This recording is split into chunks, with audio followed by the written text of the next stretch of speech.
In space, only a few people can hear you scream. If you're trapped inside the International Space Station with them, but outside of there, you know, you can yell all you want. Nobody cares if you're in danger. We are doing a super early review of I.S.S. It doesn't come out until Friday, but we have both seen it and we saw it in a theater like people are supposed to.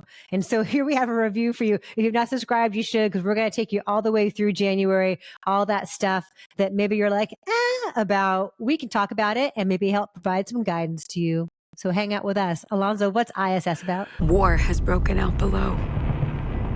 And we were told to take the I.S.S. by any means necessary. Ariana DeBose, Oscar winner Ariana DeBose, and John Gallagher Jr. play two American astronauts who we first meet heading up to the ISS in a rocket. They are met by their commander, played by Chris Messina, and then a trio of cosmonauts played by Costa Ronin, Masha Mashkova, and Pliou Asbaek. And everybody seems to get along fine. They try not to talk politics. They feel like they're above any kind of conflicts that are going on down below. There's a romance even going on, sort of within members of each team.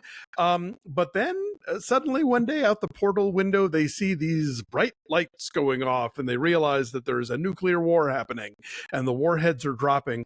And both the American commander and the Russian commander get the same classified message, which is take over the space station. And so you've got this sort of kind of cool locked room paranoid thriller that unfolds. And then on top of the fact that the satellite came down closer to the Earth's orbit to rendezvous with the rocket, but nobody at Mission Control sent them back up to their regular orbit. And if somebody doesn't do that soon, they're going to fall into Earth's atmosphere and burn up. So a lot of suspense going on here, a lot of different avenues for tension and betrayal and suspicion. It's a B movie, but I think a really slick B movie. I had a good time watching this. The characters they don't really have time to flesh anybody out all that much, but that's fine because it's a B movie and these six performers are all really great. Costa Ronin was one of my favorites on The Americans for years as Oleg, the Soviet spy.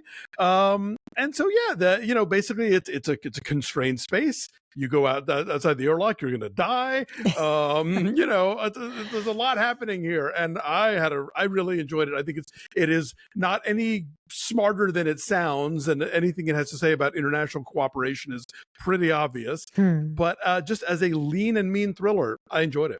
I feel like they do a lot with a little here in terms of the space, in terms of creating a vivid sense of the production design and how this is not like a sleek kind of Kubrickian vision of, space exploration. Like it's stuff being held down with bungee cords and like duffel bags crammed into corners and on things on top of each other, and like every square inch counts. And it's kind of like a big dorm room in the sky. It's just supply closets. Right. It's just messy. And I feel like they do a lot to establish who these people are and what their mission is and what matters to them based on the look of this place, because it's like they're all just no nonsense pragmatic scientists, right? Yeah. They are doing what they're there to do.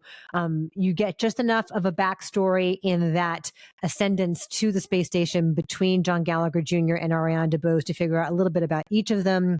You find out a little more. There's one night where they all drink together, and there's a really cool thing that happens when they're opening. I think it's a bottle of vodka. Is it vodka? Yes. No, it's whiskey. Or whiskey, yeah. There's a couple different bottles of alcohol along the way, but there's a thing that happens with like the drops of alcohol kind of like bubbling up because of gravity. Yeah. And that there will be a visual callback to that later on in the film that is just chilling, that is so well done. And when you see it again in a different context, it's like, And also, like, it's the kind of movie where everybody's sort of gliding around, like they I don't know if it was wire work or whatever, but you do get this feeling they're all in this anti-gravity kind of situation. People are holding onto walls and like kind of hanging around.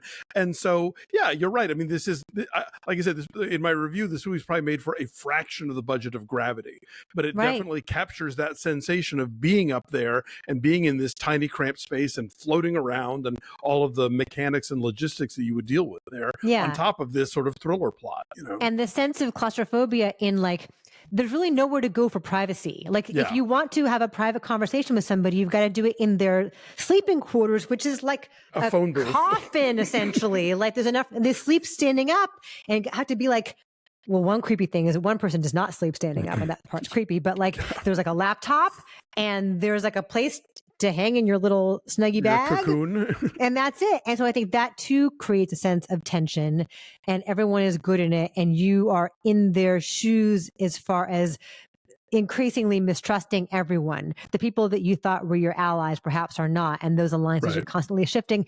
It's an interesting choice for Ariana DeBose coming off of West Side Story, right? The role that made her a superstar is so flashy and fun and bright and colorful, and really could show like the full range of that big, theatrical personality. And here it's like small and it's contained and it's like no makeup.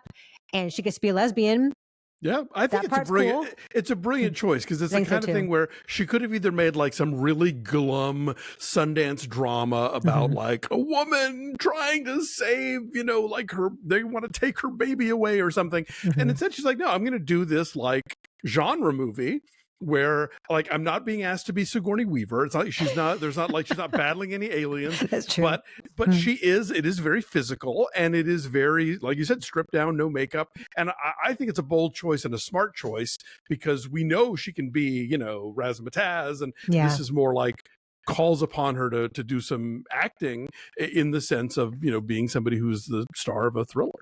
But the thing that made her so appealing in West Side Story, beyond the incredible singing and dancing ability, is that there's like this directness to her. There's this accessibility about her, and an immediate ability to connect with her viewer. And she does that here as well. Yeah. You see that here as well. And also with Chris Messina, to see him here coming off of that really big supporting turn in Air, like shouting profane, slamming the phone down. And how fun is that to watch? Here it's like, he's dialed down. You got to kind of like really watch and see, can you trust him? What's going to happen with him? And so they're all making kind of interesting choices here in the roles. And then we're not going to review it because it's small and whatever, but there's a movie that's coming out this week called Which Brings Me to You, which also has John Gallagher Jr. in it. He's busy. He likes jobs, that John Gallagher Jr. It's funny because I was thinking about him in 10 Cloverfield Lane, which is also about people in a conscribed space where something terrible is happening elsewhere and they have to figure out what to do about it. So might be a good double feature if you're a JGJ fan. Yeah, and this is a film from Gabriela Cowperthwaite, who is a British filmmaker who did Blackfish, the documentary Blackfish, which was quite harrowing. So this is a very different kind of film for her, I think. Yeah, not her first narrative, but I think one that is, I think really sort of establishes her as somebody who is a versatile filmmaker who can really use the skills that made Blackfish so like uncomfortable to, and apply them to narrative. So yeah, I think, look, for a January release, this is leagues beyond what we would normally get. So what's your number then? I said 7.5. I think it's an absolute, like, for what it is absolutely solid. Had a good time. I respect the choices being made here. It's fun. You should check it out. Yeah, I'm right around there too. It gets a little silly. A little bit. But it's mostly pretty tense and pretty well made for a low budget. So I.S.S. in theaters this Friday. Wait, what was your number? Oh, I said it's around the same, 7.5. I'm like, it's right around there. Fair enough.